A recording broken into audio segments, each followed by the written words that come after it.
खंडग्रास चंद्रग्रहण दिनांक 3 मार्च 2026 वार मंगळवार, ज्या दिवशी धुलीवंदन आपण साजरे करणार आहोत त्या दिवशी सकाळी सूर्योदयापासून ते सायंकाळी 6:45 चंद्रग्रहण होणार आहे।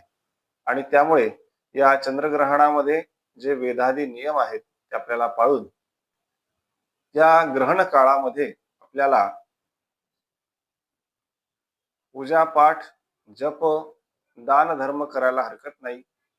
वेदादी नियम पाळत असताना अन्न ग्रहण करणे टाळावे।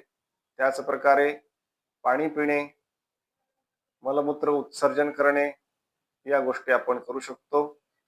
गर्भवती महिलांनी या काळामध्ये विशेष काळजी घ्यावी, घराच्या बाहेर पडू नये। त्याच प्रकारे धारदार वस्तूंपासून दूर राहावे। तसेच घरामध्ये भीतीदायक वातावरण निर्माण होईल अशा प्रकारची कोणतीही गोष्ट करू नये। जास्तीत जास्त देवाचं नामस्मरण करावं। आपला नक्षत्र मंत्र किंवा गुरूंनी दिलेला जो मंत्र असेल त्याचा जास्तीत जास्त जप करावा, ध्यानधारणा करावी, जेणेकरून या ग्रहणामध्ये आपल्या स्वतःची तसेच आपल्या गर्भाची रक्षा होईल। रामरक्षा, विष्णू सहस्त्रनाम आदी स्तोत्रांचा पाठ करावा।